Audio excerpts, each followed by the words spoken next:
All right, the drink we're about to make is called Slider. Let's go ahead and fill our glass with ice. And we're going to measure out 1 ounce of rye whiskey. And we'll follow that up with 1 ounce of Kahlua.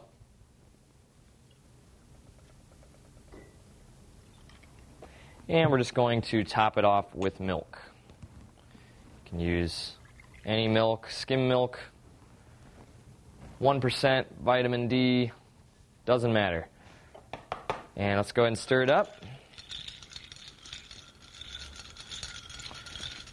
All right. So this is a good, calm evening drink, but it's got a full ounce, well, 2 ounces of liquor in it, so it'll have a little bit of a kick to it. Maybe a nice nightcap to help you get some Z's. But the Slider is a very tasty cocktail. Bottoms up.